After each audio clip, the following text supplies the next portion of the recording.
Welcome back to Gothic Homemaking as we continue our countdown to Halloween. Countdown to Halloween, countdown to Halloween. Countdown to Halloween, countdown to Halloween. Don't tell me to stop it now, I'm not a seagull. I can't help it, I'm so excited for Halloween. I think I might be more excited for Halloween than I've ever been in my entire life. And I'll tell you why. You see, you have to understand that for the last couple of years, I haven't really been able to celebrate Halloween. I was playing every single weekend of the year, so I was busy with that. And then I was so determined to bring you Halloween hauls and reviews every single week of the season that I never really got to do all of the things that I love most about Halloween. What? Ew, gross. No thank you. What is wrong with you?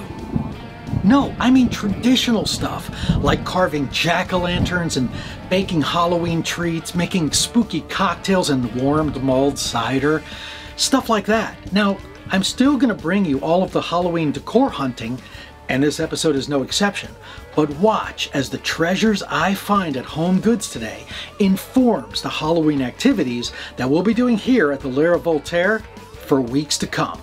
Take a look. I entered my local home goods store and was instantly greeted by Halloween happiness. I descended the escalator to the main store and saw no Halloween items, but then just a jump to the left and I found these guys. And a step to the right and Halloween goodies began to reveal themselves.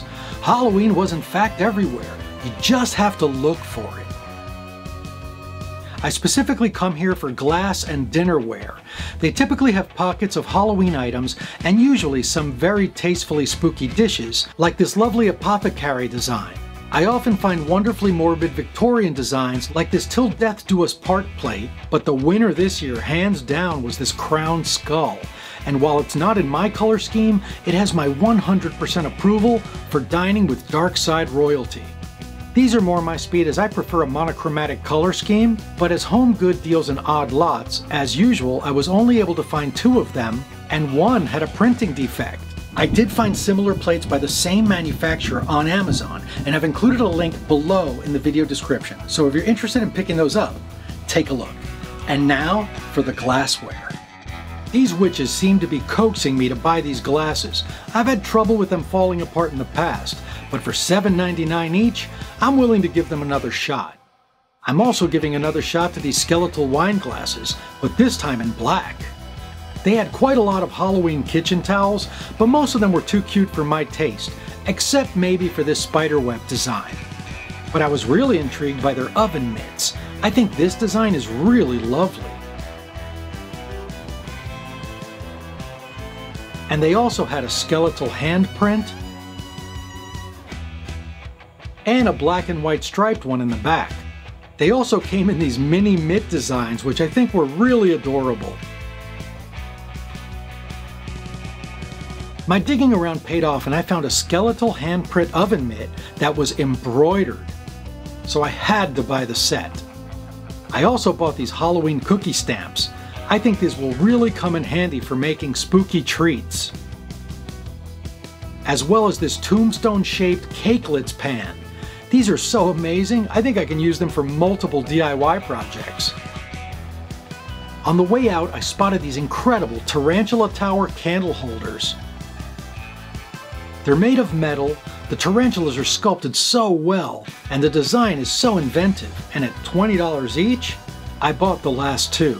All in all, it was another year of happy Halloween shopping at Home Goods. I've got oven mitts, 2 of them. I've only ever had one oven mitt before. And now we have those cookie stampers, and we have those tomb-shaped cakelet molds, which means that now we have to bake something. But what? I've never baked anything before. What should we bake, Orville? That is not helpful. What about you? Do you have any suggestions? I mean, I think we should definitely make some spooky sugar cookies. I have about 1 million molds that I've bought throughout the years at places like Michael's and Joann's. But beyond that, I mean, I'm a baking noob. You have got to help me out on this. So if you have any suggestions, leave them in the comments section below. Now, speaking of the other things that I got at Home Goods, remember that tarantula candle holder? Well, you're never going to believe where I put those. Take a look. My Gothic bathroom is really coming along. And speaking of bathtubs, my next stop was Bath and Body Works. In the shadow of the Chrysler Building in Midtown Manhattan, there's a Bath and Body Works. But be warned, Gotham City residents, that upon entering you will be assaulted by many colors and smells. It didn't take long to find Halloween in this place, as evidenced by the names of these hand soaps. And if you want to make them spookier, you can display them in this adorable haunted house. Now, they claim that adventure starts here, but my adventure starts in this section. Light up your night while filling your room with an alluring scent with these Nightlight fragrance plugs. Choose from scents like Black Cherry Merlot or Sweet Cinnamon Pumpkin.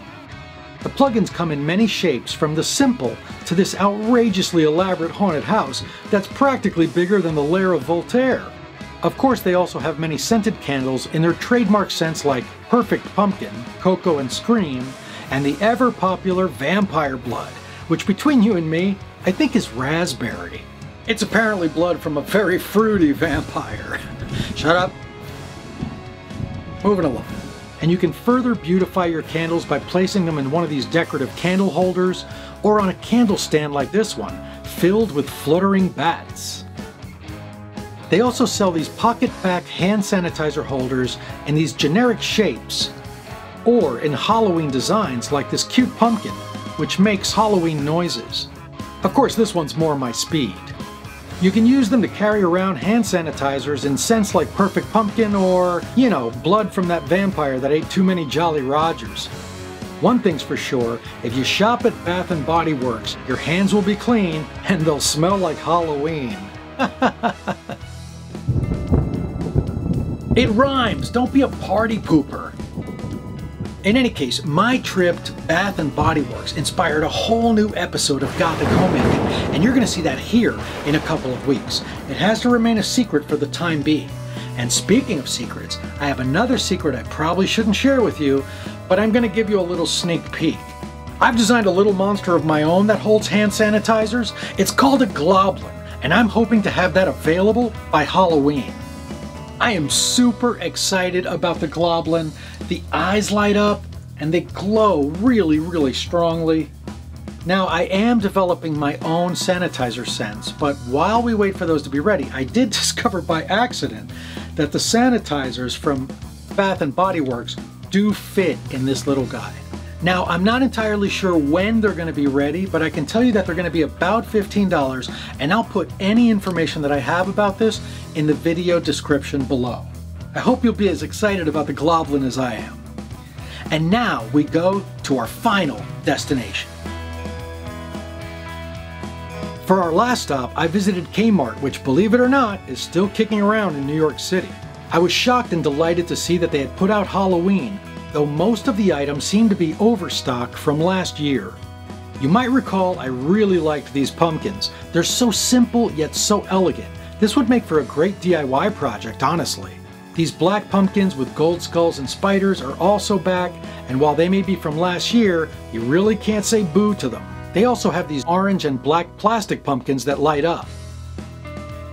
And I'm not certainly sure what the story is with these two wee pumpkins on a shelf by themselves, but I am a sucker for anything sparkly and black. These skeletons are back, including my personal favorite from last year. These plastic candles are back, as are these lanterns.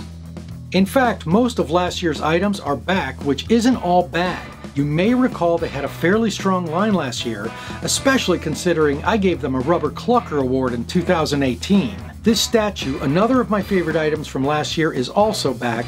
I really must have been a Corvid in a past life, because I just get mesmerized by the shiny, shiny black sparkles. I don't know what it is, I just love them. I don't remember seeing these blocks last year, and I'm pretty sure this candle is new. I'm not sure. But I'm entirely certain someone put hot sauce in this cat's hemorrhoid cream. Now, just around the corner, Kmart still had its Easter items out, so there's something I want you to consider. Companies that make their livelihoods from Easter, who put all of their eggs in that basket, watch their investments go right into a grave.